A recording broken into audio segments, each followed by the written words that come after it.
Je voudrais du soleil vert, des dentelles et des théières, des photos de bord de mer, dans mon jardin d'hiver. Je voudrais de la lumière, comme en Nouvelle-Angleterre.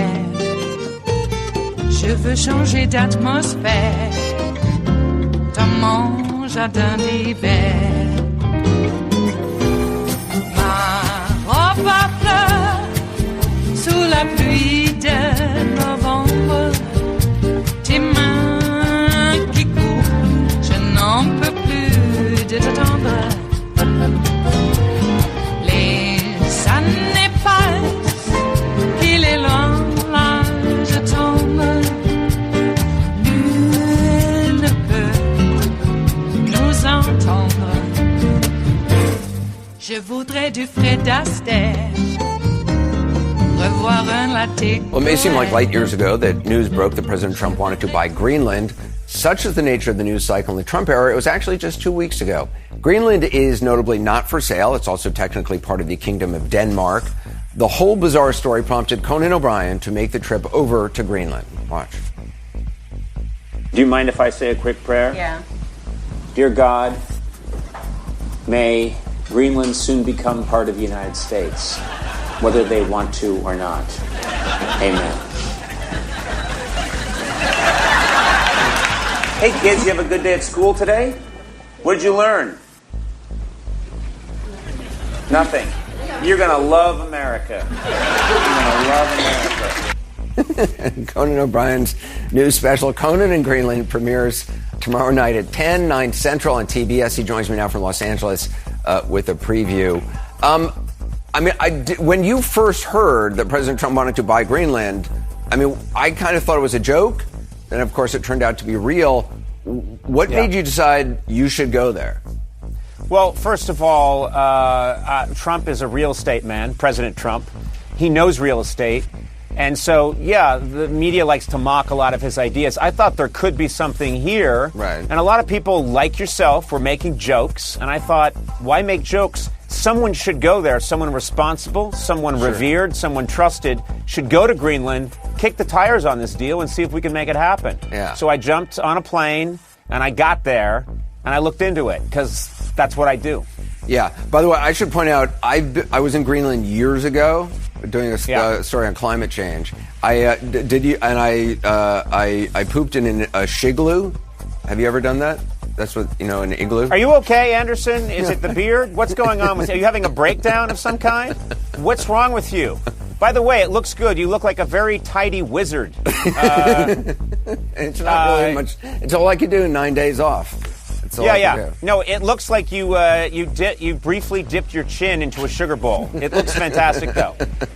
Everyone's loving it. I call it the Blitzer Beard Challenge. So. No, well, he won. Guess what? He won. A wolf shaves every morning, and then that grows in the next 2 hours. That's what happens when you have a name Wolf. I'm going to see how long they allow me to keep it, because everybody's off today in management, so I feel like they're not watching. But back to Greenland. Yes, back to Greenland. I went there, and I wanted to see, how do they feel about it? You know, Americans were very self-involved. How do the people of Greenland feel about it? So I went there. Turns out they are not for it. They love their country the way it is. Right. I had a lot of difficulty. I tried to make the deal. Did they know who you were? Because when you went to South Korea, I remember you getting off the plane and being greeted at the airport. You were like Elvis. Yeah. You were in a K-pop video. Did people in Greenland know who you were? They thought I was Cate Blanchett. And and she's apparently huge there. So I would have gone for I thought they would think you were like Tilda Swinton. Yeah, no, they did think I was Tilda Swinton until they thought I was Cate Blanchett.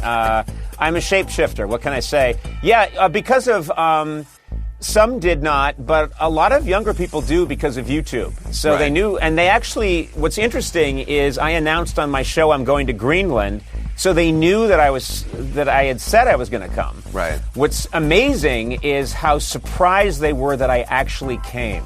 They couldn't believe that I came. They said nobody comes here except for Anderson Cooper yes. about 12 years ago. and then they talked about your little incident. I want to play another clip because, you're very worldly. I know when you're in another culture, you like to immerse yourself in that culture. You did a show from Mexico. I do. You delivered your monologue in really, I think, perfect Spanish. Thank you. You did. You tried to read the weather on a TV show in Greenland on a news report, I believe. This, I didn't try, I did. Yeah, you did. I read the weather in the Icelandic language, which is very difficult. Yeah. Imagine someone just poured vowels into a shotgun and shot them at you. That's what it sounds like. I want to play this. I did do it, and it went out. This went out all over the air. Okay, let's watch.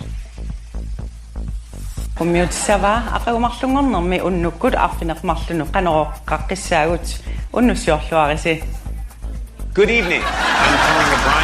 bringing you the latest weather report for Greenland. I will give the report in the Greenlandic language. Because let's face it, how hard could it be? Apagu, Arfinin Gangarambi, Silasamarik, Ilamasarit, Takatela Purit, Isiganalarissi. Ilogafarni, Asiglingisni, Silasamic, Ilamasurit, Tikatanik Veteri,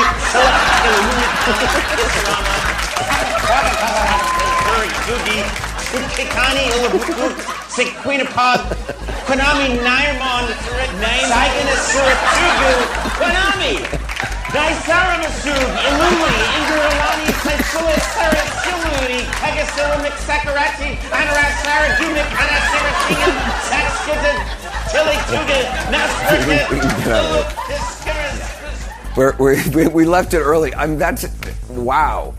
Yeah, and that actually went out all over Greenland. That was their weather report for the night. And so then I left there, and I was going to, try and record some other segments around the capital of Nuuk. And people were yelling out their car windows, "Just saw you do the weather." I mean, it was, and I think I actually got 3 words right. So good for me. I'm surprised they didn't ground all the planes after that weather report because I don't know what you were saying. I am not welcome back. Let's just put it that way.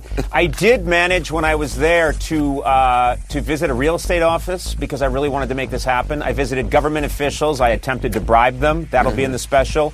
I visited a real estate office and I offered to split the commission on the deal, the 6%, with the realtor, and he agreed. And that would be $30 billion, I think, for each of us. So that would be his year. That would make him good for the whole year. It is Tuesday, the 3rd of September of 2019, and you are in West Coast Cookbook and Speakeasy. I am your chef de cuisine, Justice Putnam, and our daily special is Tarrytown Chowder Tuesdays. A little bit of hot smoked Hungarian paprika will make all the difference in the world, indeed. Well, Dorian is still doing its damage. Maybe parts of the Florida coastline will not be hit by the brunt of it. The storm is moving north, though it is a massive storm. The trailing edges, the fingers, what do they call them? The bands, the rain bands. They're pretty massive in of themselves, and can cause quite a bit of damage as well. The winds are quite stiff, 140, 160 miles per hour. Eek. Well, so there's that, and the Weather Service keeps saying it's not going to hit Alabama, and Trump just doesn't like anybody disagreeing with him. When he said it's going to devastate Alabama, do not disagree with him. He's like calling out weathermen and weather channels and stuff for disagreeing with him. All right. And all I get from his sycophants, his cultists, is that he is only trying to make America better. I don't know where these people get this idea. Well, I do, actually. And it doesn't bode well for their, critical thinking powers, because there are not any at all. So there's that. Pence, in other news, has made it to Ireland and is being slammed, rightfully so, for staying at a Trump property. Now, Trump properties are losing money worldwide because people are just not showing up. So if you can drop a few mil for a visit, and that's about what it's going to be. It's going to be a few mil into that one resort. It does help the bottom line. It does. Oh, but it is still a Trump property, and one would think that was illegal. It's funny, you know.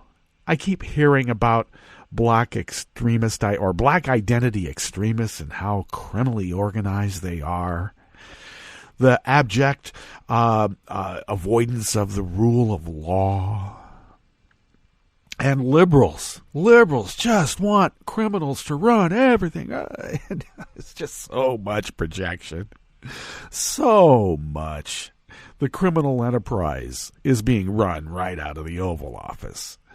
One might argue that the whole of the GOP has been doing this for much longer than Trump has been on the scene. And that argument can be made as well. And it is. So Pence is in Ireland. I think by not meeting with the gay leaders of the country, that is ostensibly a way of he's embracing LGBTQ rights. I think that's what that means. I did hear that Mother's going to bring her own cutlery, though.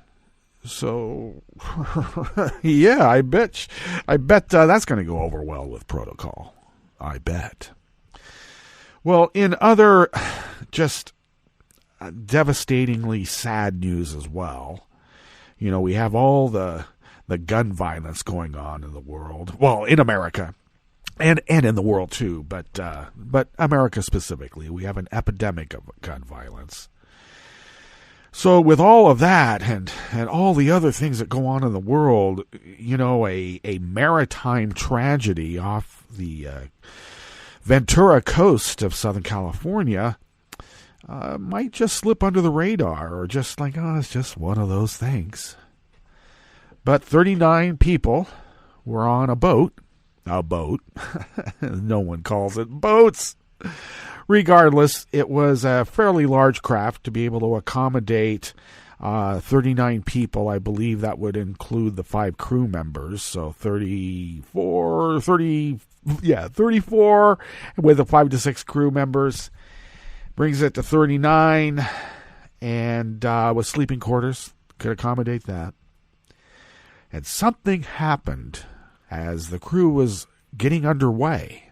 They were up early to unmoor. They were at the Santa Cruz Island. Now, I have to tell people, I don't know what it is about the East Coast media who just doesn't know geography very well. They hear Santa Cruz, and so then they put on their graphic a picture of the city of Santa Cruz, which is not offshore about 30 miles. Santa Cruz is right there on the California coast.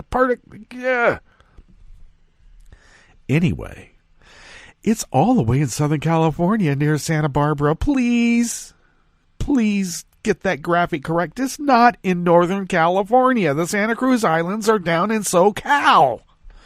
Jeez. Regardless, they were on the leeward side and away from the winds that were prevailing at the time in a little bay there. There are rings submerged to be able to anchor, and they had, with other boats as well, or other pleasure craft, I think is the appropriate term. Regardless, there's nothing funny about it, because something happened, and we just don't quite know what it was. Now, I had a lot of conjecture, but as you get more information, you realize this is such a tragedy, and people did as much as they could do. Now, they did not have a propane tank on board. They did all their cooking with electrical. So I had thought maybe there was some kind of flame or something like that had caused this conflagration. You had all of the dive tanks. Now, understand, it's not pure oxygen. Okay? Because you need a little bit of nitrogen in there to be able to get down to depth. But it is still flammable and under pressure. So 35 people were below deck, sleeping at 3:30 in the morning. The crew was getting ready to get underway and leave at 4. They were on a Labor Day weekend dive charter excursion, and they were at their second destination, going to their third, when this explosion happened. And we still don't quite know what it was. Crew members surmised that they thought it came from the middle of the boat somehow. I don't know what they mean by the middle. The escape routes, there's two of them, one through the galley and one out the back. That's common. But the fire was so intense, neither one of those were possible. In a craft of that age, there is always a hatch in the hull that one can escape through, but only if the boat is capsized. Can't really push that hatch out because the pressure of the water is so great you can't do it. You can do it if the boat is capsized and you're stuck in the boat. You can get a way out through the hull. So that was not available. The fire was so intense and so quick, I don't think people had much of a chance to begin with. There was so much noxious material there that would push out poison gases. They call it smoke inhalation, but I think it's the noxious state of these poison gases that really get people first. Just a sad predicament. And it was a company who has been doing this since 1974. It's not a fly-by-night operation. Look, these are safety-conscious people. We still got to figure out what went wrong there. And it is still such a tragedy. And it hits me because I've worked on pleasure craft and yachts as a chef and crew member for charters and excursions and whatnot. And you have quite a few lives under your charge. And those people take their job seriously. They really do. Well, we'll hear more about that in the news in the days to come. What's happening here in the Bistro Cafe of West Coast Cookbook and Speakeasy? Well, of course, that was Conan O'Brien at the top, pretty much giving a preview of his new show coming up. And he had gone to Greenland to pretty much, mock Donald Trump and his need to purchase Greenland. Yeah, this is something Lex Luthor would do, because Lex Luthor would probably, he would buy Greenland. He'd just snap it up and promote climate change, heat up the planet, and then get all of those materials out of the ground there. Not knowing that you're going to expose methane and you could just blow yourself up in the process if you don't die from the noxious fumes first. Well, there's that.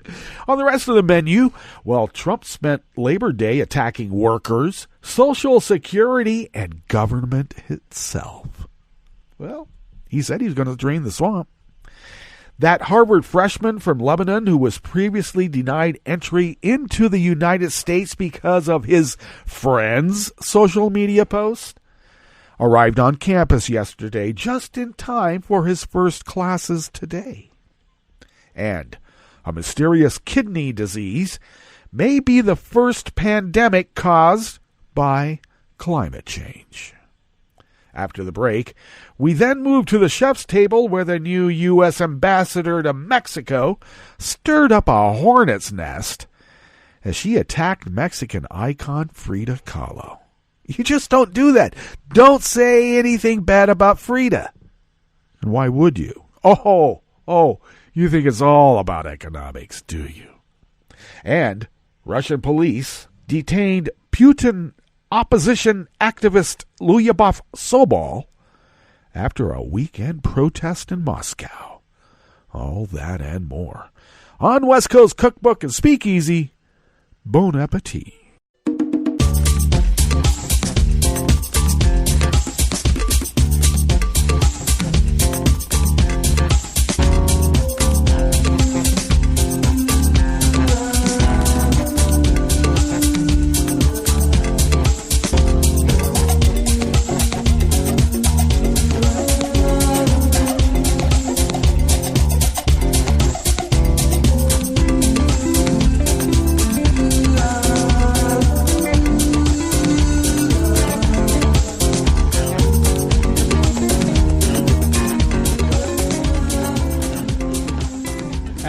bottom of our homepage at netrootsradio.com. To the rightish of the page, right there by the social media scroll, is our chat room link, monitored by Kelly Lincoln, and thank you, Kelly.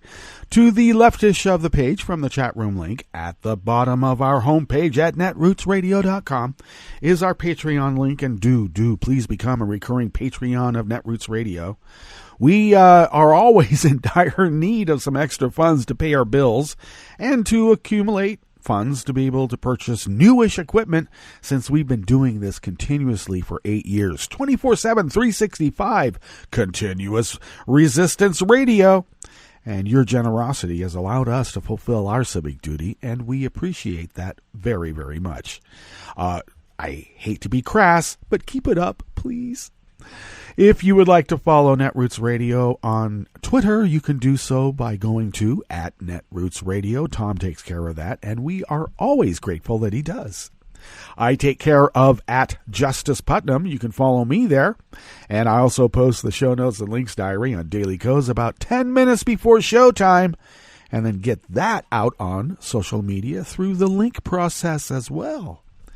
Follow the show on Twitter @CookbookWest.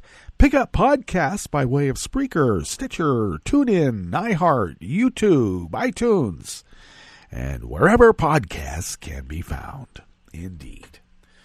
All right, we better get into this first offering here in the Bistro Cafe of West Coast Cookbook and Speakeasy, and it comes by the editorial staff of the Washington Monthly. Labor Day is a holiday designed to honor America's workers. Instead, Donald Trump continued to attack them. Indeed, his administration is in the midst of a stealth effort that not only attacks workers, but also our earned Social Security benefits and our federal government.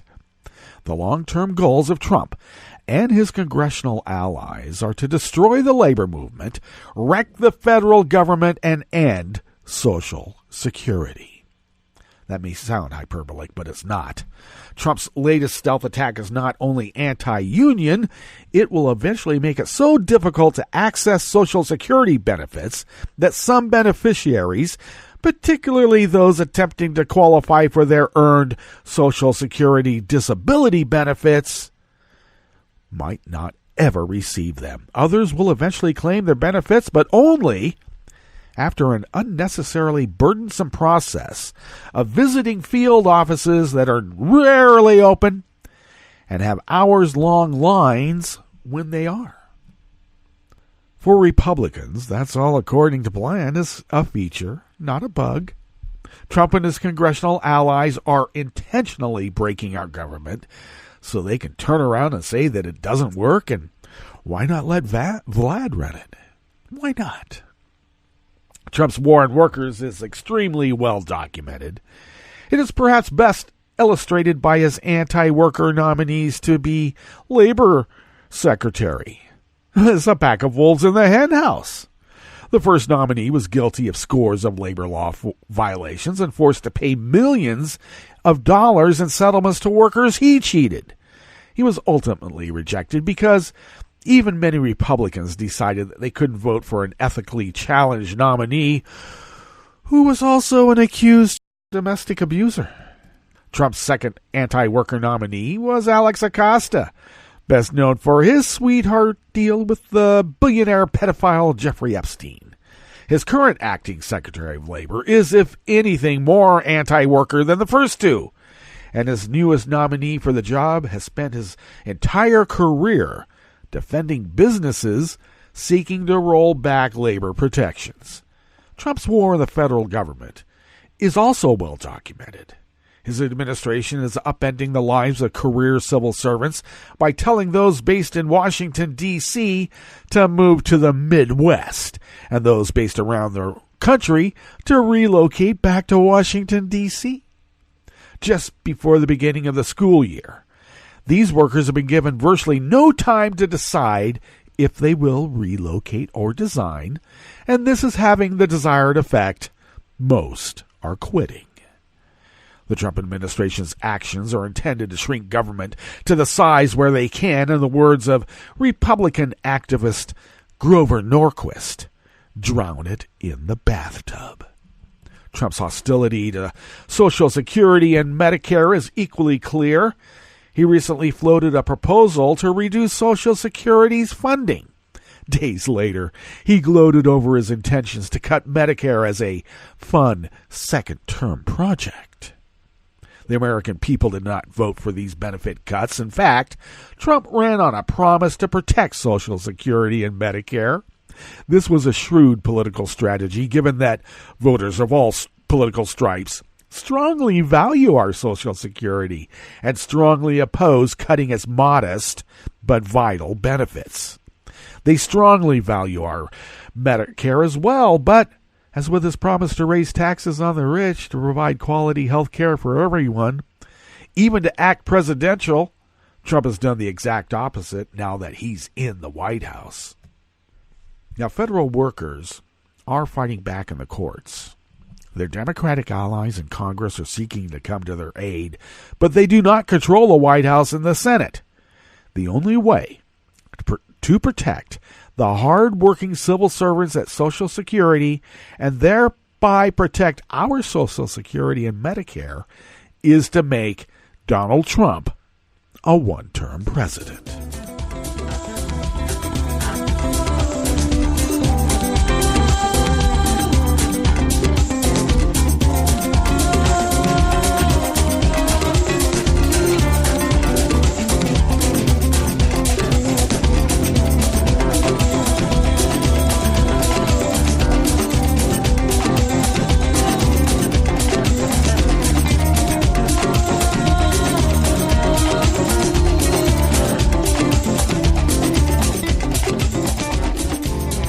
This next offering here in the Bistro Cafe of West Coast Cookbook and Speakeasy comes out of the Harvard Crimson, written by Shara S. Aviona and Delano R. Franklin, and they are both staff writers at the Harvard Crimson.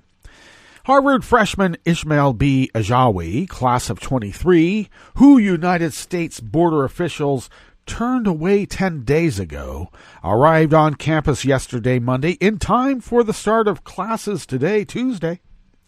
Ajawi's family issued a statement Monday through his lawyer, thanking those who voiced support for him and assisted his arrival. The last 10 days have been difficult and anxiety-filled, but we are most grateful for the thousands of messages of support, and particularly the work of Ahmed East, the statement reads. We hope now that everyone can respect ours and Ismail's privacy, and he can now simply focus on settling into college and his important class work. Immigration officers barred Ajawi from entering the U.S. after he spent 8 hours in Boston Logan International Airport on August 23rd. Ajawi, a 17-year-old resident of Tyre, Lebanon, told the Crimson last week that a Customs and Border Protection officer searched his phone and laptop while he was detained at the airport. Ajawi alleged the officer questioned him for hours about posts his friends had made on social media and eventually informed him that his visa would be canceled. The officer also allegedly asked him questions about his religious practices in Lebanon. Shortly after Ajawi returned to Lebanon, Customs and Border Protection spokesperson Michael S. McCarthy wrote in a statement that officials had deemed him inadmissible. McCarthy did not specify the reason for the decision. Really? Let me guess. Ajawi's immigration difficulties sparked outcry from Harvard student groups, several of which organized a petition supporting him, and that has garnered more than 7,000 signatures as of Monday night.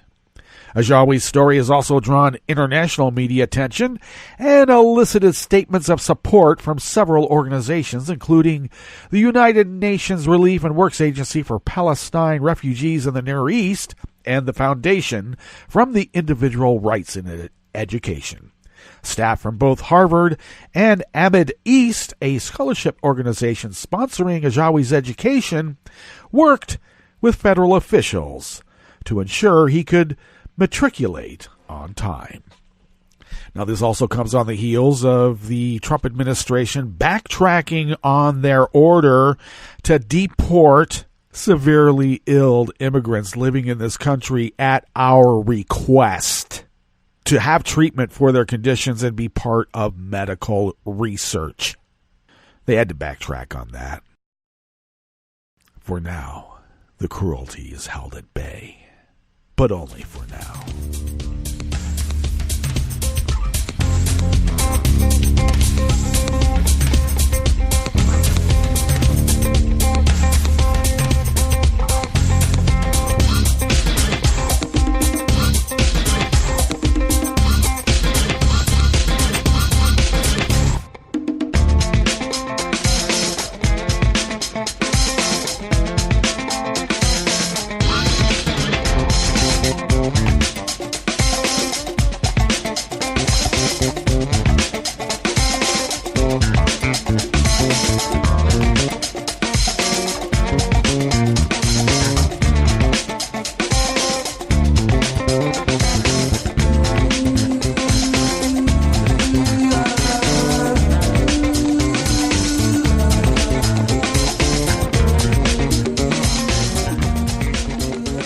Carlos of Salon brings us this final offering here on the Bistro Cafe at West Coast Cookbook and Speakeasy, Tarrytown Chowder Tuesdays.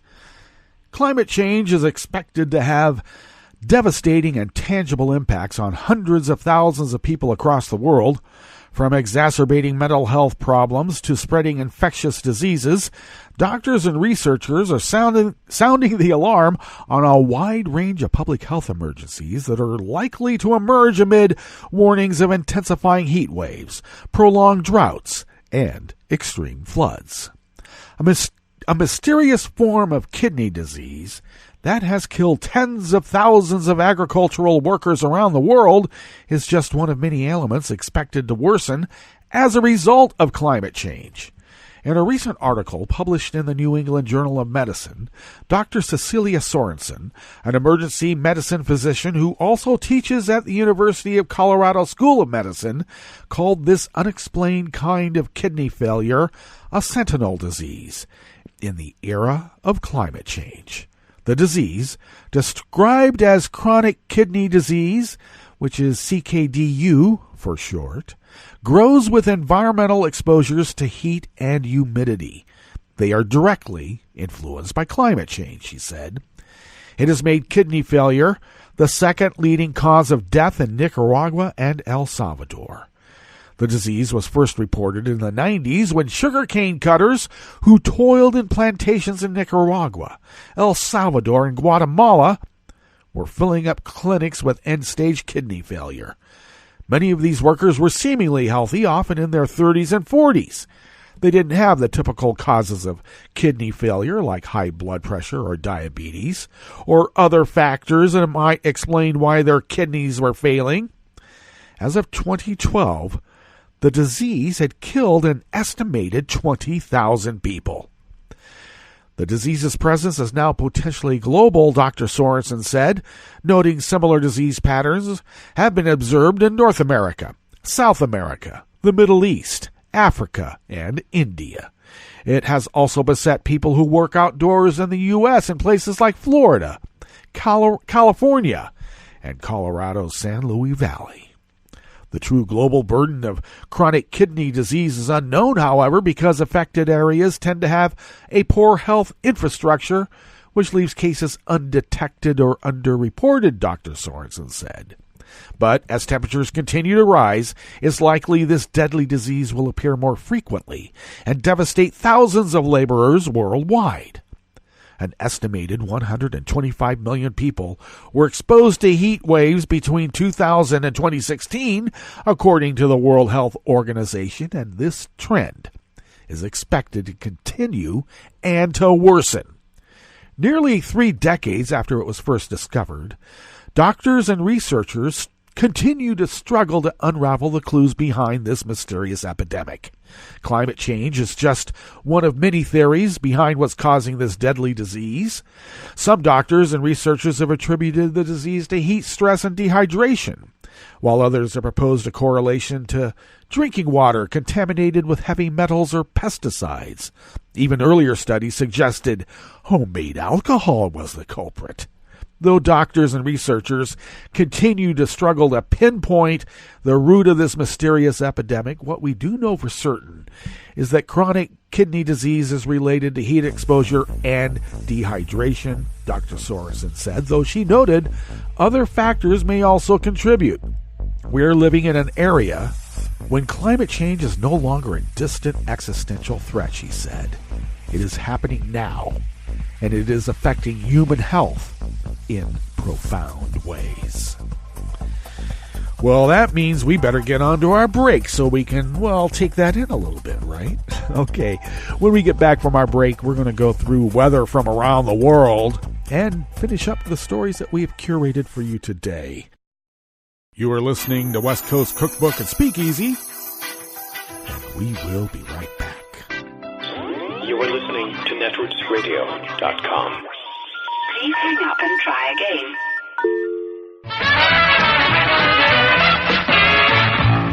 From a point at sea to the circles of your mind, a new force is at work for planetary transformation. New radio for a new Earth.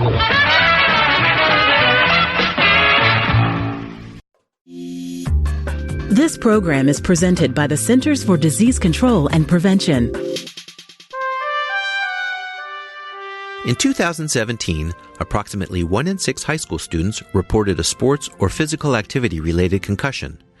Immediate symptoms of a concussion include headache, nausea, and double vision. Long-term, the effects of such injuries, particularly those that are more severe, can be life-changing. Healthcare providers, coaches, trainers, and parents should be aware of the symptoms of a concussion and how to treat them. A concussion protocol should be developed that includes withholding an athlete from practice and competition until all symptoms are resolved. While concussions cannot always be prevented, they can be treated in a way that decreases the chances of long-term health problems. Thank you for joining us on A Minute of Health with CDC. For the most accurate health information, visit cdc.gov or call 1-800-CDC-INFO.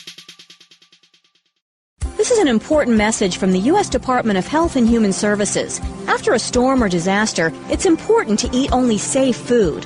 Throw away perishables like meat, poultry, fish, eggs, and leftovers stored above 40 degrees Fahrenheit for 2 hours or more. Throw away food with an unusual odor, color, or texture. Throw away food that may have come in contact with floodwater, including food in swollen, punctured, and damaged cans. When in doubt, throw it out. Hi, it's Tom.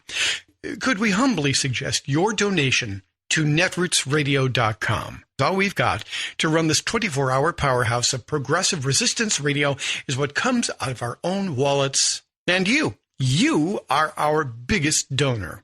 And it doesn't take much, $3, $5. Just go to the bottom of our netrootsradio.com page and hit our secure donate button. Heck, you can even make a recurring contribution. And you'll get a wondiferous pair of Netroots radio stickers for application to your backpack, your bumper sticker, or your banjo. Well, it's up to you which backpack you want to put it on. So donate what you'd like at the bottom of our netrootsradio.com's homepage. Because you are our biggest donor. Netrootsradio.com. Together, we are Resistance Radio.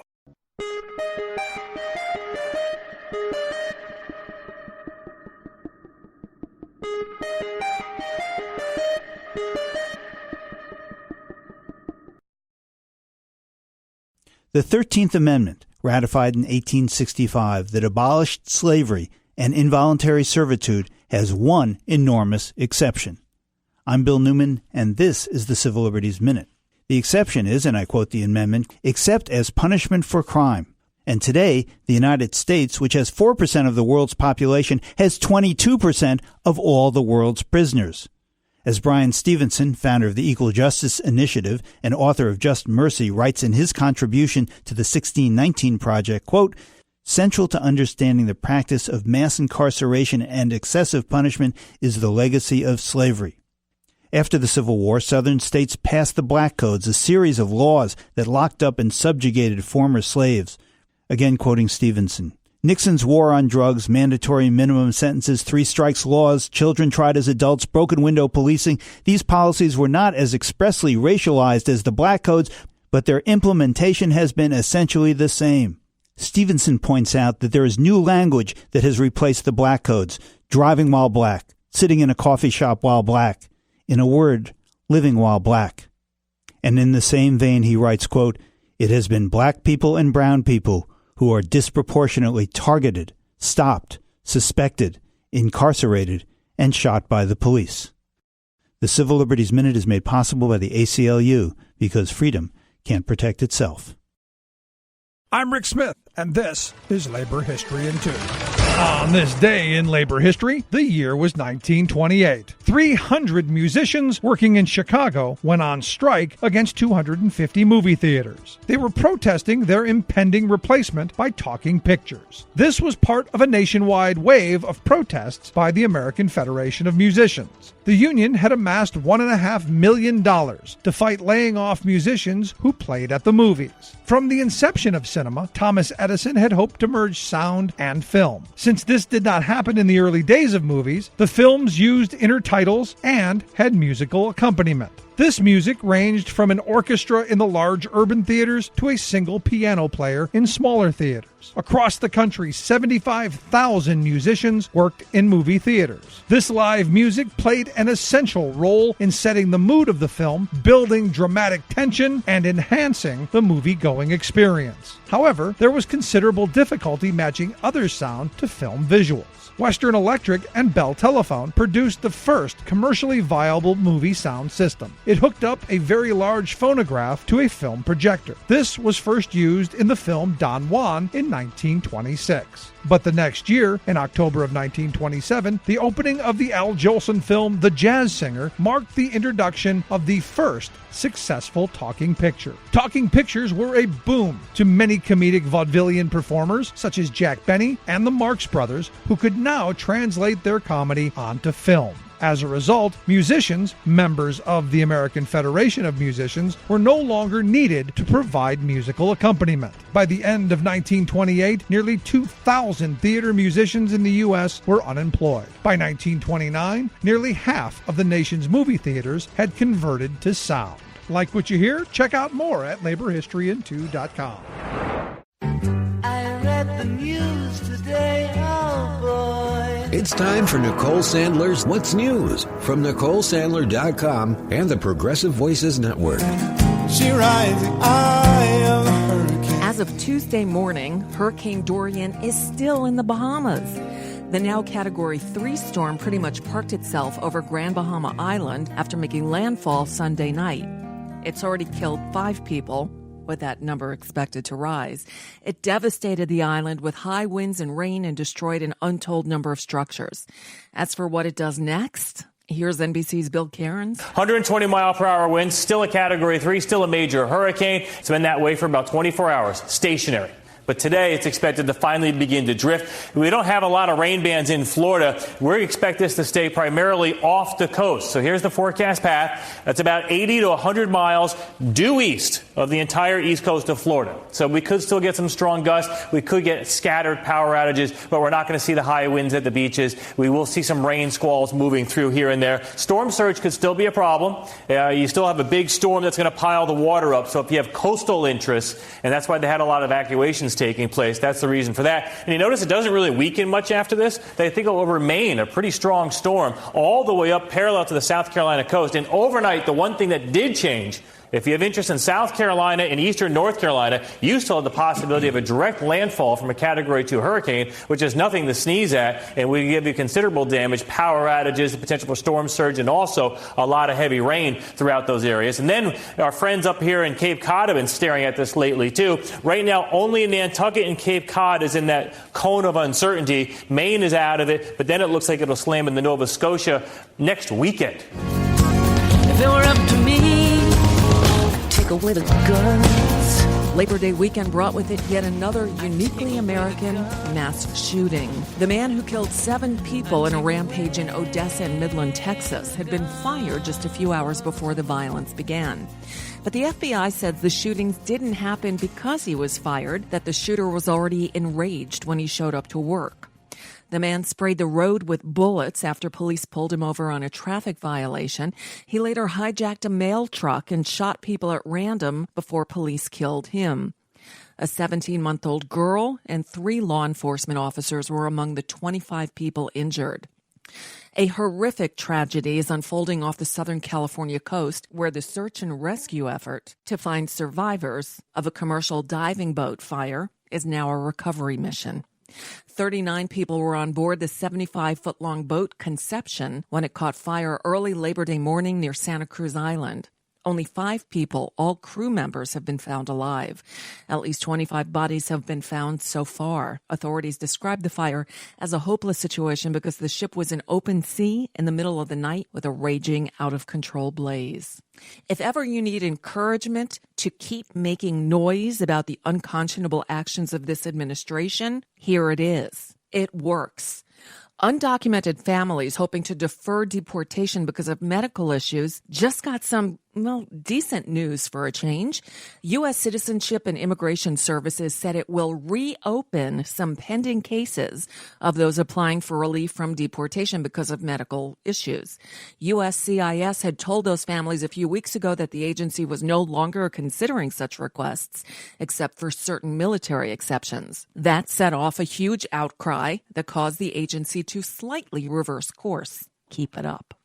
From the I'll believe it when I see it files, an agreement in principle has reportedly been reached between the U.S. and the Taliban. This according to Donald Trump's special envoy to the region.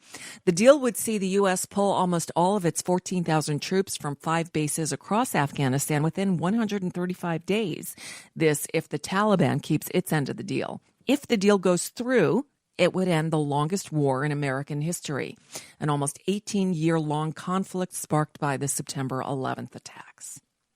Well, one more thing congressional Democrats plan to deal with when they return to work next week is an inquiry into claims that Donald Trump was involved in hush money payments to 2 women during the 2016 election. The Washington Post reporting that Democrats believe there's already enough evidence to name Donald Trump as a co-conspirator in the payoffs that resulted in Trump's former attorney, Michael Cohen, pleading guilty to 2 campaign finance charges and serving a 3-year prison sentence. And finally, this is a story we must continue to cover. Axios is reporting that Donald Trump's political allies are trying to raise at least $2 million to investigate reporters and editors of the New York Times, the Washington Post, and other outlets. This group will target reporters and editors while other Republican 2020 entities go after the social media platforms alleging bias. The group claims it will slip damaging information about reporters and editors to, quote, friendly media outlets such as Breitbart and traditional media, if possible. People involved in raising the funds include Republican consultant Arthur Schwartz and the Loose Network that the New York Times reported last week is targeting journalists. And that's just a bit of what's news for now. I'm Nicole Sandler. If you appreciate these reports, I hope you'll check out The Nicole Sandler Show here on the Progressive Voices Network, Tuesday through Friday at 5 Eastern, 2 Pacific, or get the podcast anytime at NicoleSandler.com.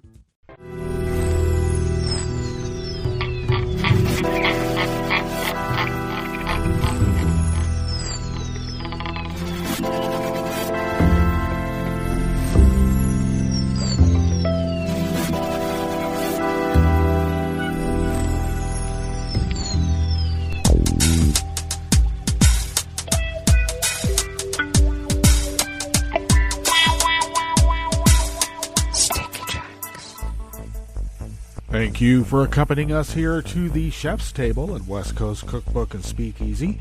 We always begin, whether from around the world, along the banks of the Rogue River, in the Rogue River Valley of Southern Oregon on the west coast of the continental United States of America, where it is currently 61 degrees Fahrenheit, expecting a high of about 85 to 87. Fair conditions should prevail, partly cloudy, or as some people will say, sunshine with a few clouds. Winds are light and variable out of the due west and will pick up to 5 to 10 miles per hour in just about an hour or so, and will remain out of due west. We'll shift, though, later on tonight out of the north-northwest, continuing at that scouring 5 to 10 miles per hour, whereas winds will be light and variable tomorrow with a high tomorrow of the mid-90s and overnight lows in the mid to low 60s. Looks like they're saying dry conditions will prevail, but it's a bit humid. Grass pollen is still rated at none. The air quality index has actually gone down even a little bit more to 22 parts per million, which is in the good range. And that daytime UV index remains high at 7.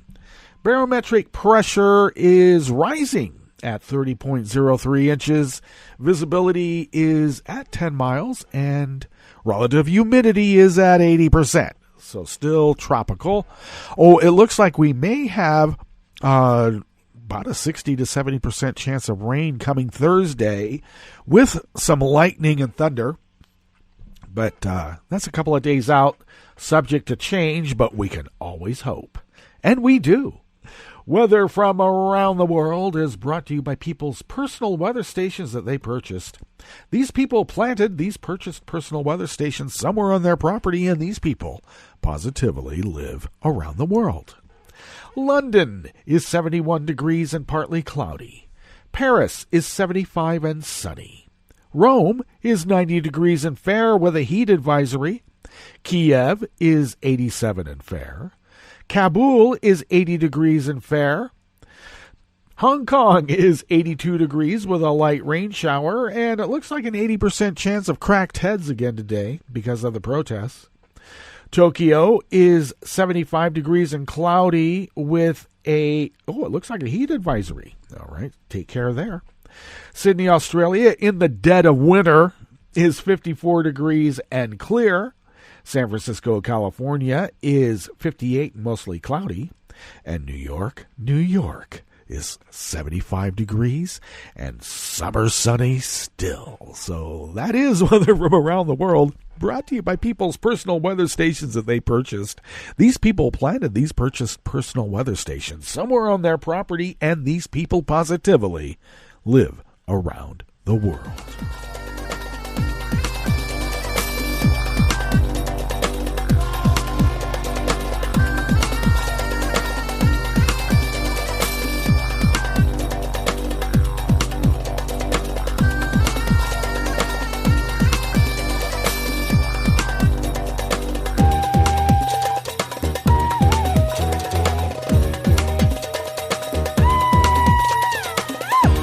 Anonymous worker bees at Reuters bring us this first amuse-bouche here at the chef's table at West Coast Cookbook and Speakeasy, and why wouldn't they be anonymous?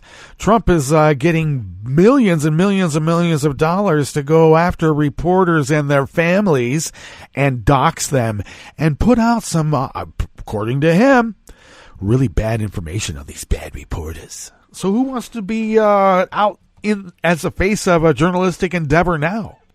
I don't blame him. The new U.S. ambassador to Mexico has taken aim at Mexican icon Frida Kahlo for her support of Marxism, stirring up a fierce social media debate with a tweet asking if the painter had not been aware of the atrocities committed in the name of that ideology. Well, I think she kind of knows since Trotsky was killed at her house. Well, close to it. Actually, Trotsky was killed at his own house, but they were good and fast friends. Few Mexicans have enjoyed greater global recognition than Kahlo, who spent long periods bedridden after a traffic accident in her youth, attained international fame following her death in 1954, and became a feminist symbol in the 70s. She created some 200 paintings, sketches, and drawings, mainly self-portraits, in which she transformed her misfortune into works of bold color. U.S. Ambassador Christopher Landau, who was appointed by Trump and sworn in last month, must navigate a volatile bilateral relationship. Trump frequently berates Mexico over trade and immigration. Not shying away from controversy himself, Landau took to Twitter on Sunday during a visit to Kahlo's house, now a museum, in the colonial-era Mexico City neighborhood of Coyoacan.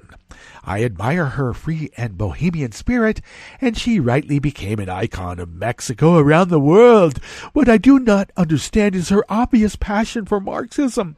Leninism, Stalinism, did she not know about the horrors committed in the name of that ideology, he wrote in Spanish? Kahlo and her husband, muralist Diego Rivera, embraced Marxism and supported Soviet dictator Joseph Stalin after initially backing his rival, Revolutionary Leon Trotsky. Stalin is now widely responsible for the deaths of millions of people, many in a gulag network of labor camps. Others were clearly irked and blasted the U.S. for its long history of interfering in the internal affairs of Latin America and other countries around the globe, often to counter socialist governments. The Mexican Communist Party weighed into the debate, saying, Ambassador Landau, Comrade Frida was consistent with humanism, the search for democracy and freedom of Mexico's workers and people, and therefore she was a Marxist-Leninist, and of course Stalin's admirer. Don't show your ignorance anymore, imitating Trump. Well, much could be said about Stalin. But after Trotsky was killed in such a horrendous manner, who wouldn't say that you like Stalin?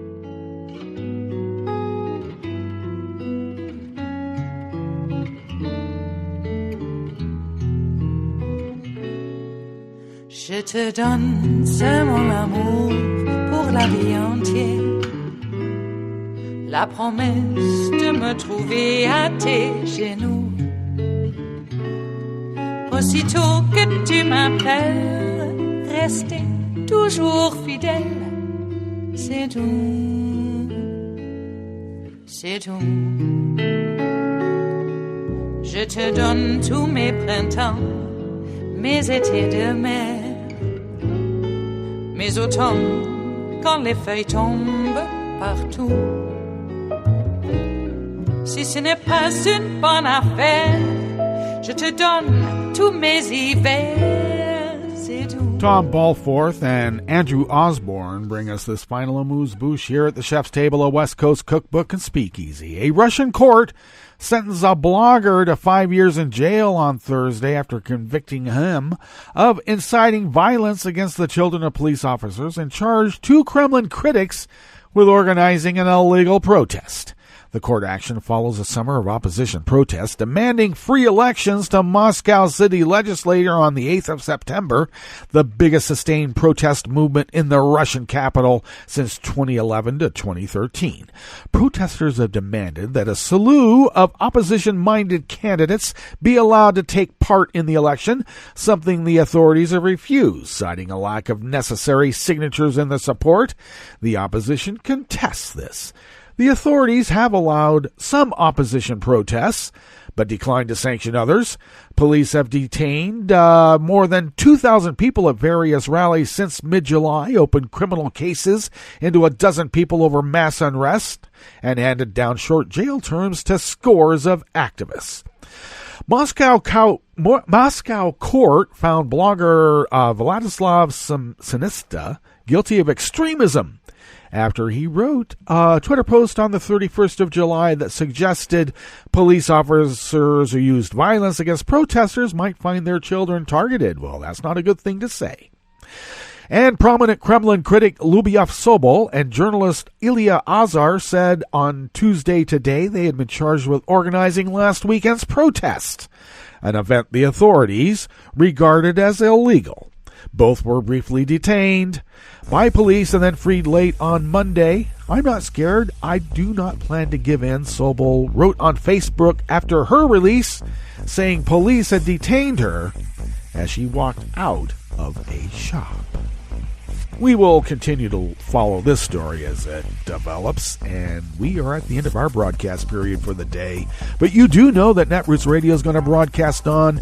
In fact, we're going to meet up tomorrow for Smothered Benedict Wednesdays. So do stay tuned to Netroots Radio all day and all night for all the breaking news as it breaks, and we'll meet up here tomorrow, right here in West Coast Cookbook and Speakeasy.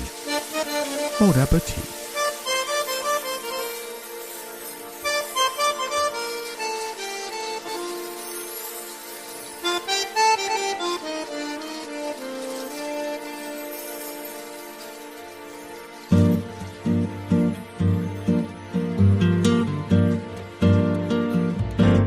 Je voudrais du soleil vert, des dentelles et des théières, des photos de bord de mer, dans mon jardin d'hiver.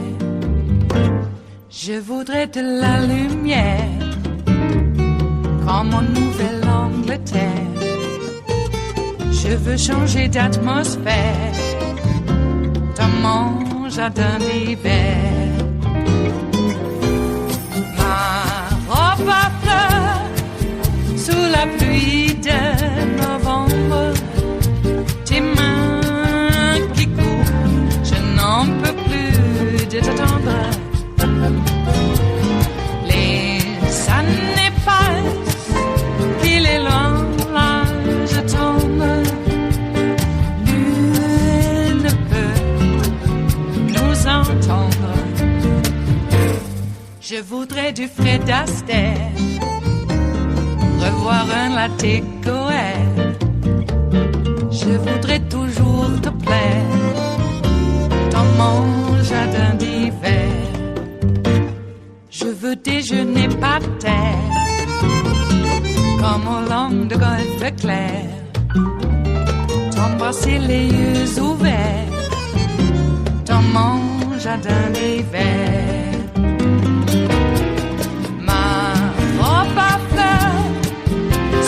Pluie de novembre, tes mains qui courent, je n'en peux plus de t'attendre.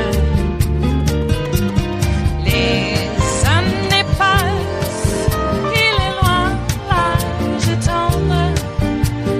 Nul ne peut nous entendre. Ba-da-da-dum-di-da-dum. Ba-da-da-dum-di-da-dum.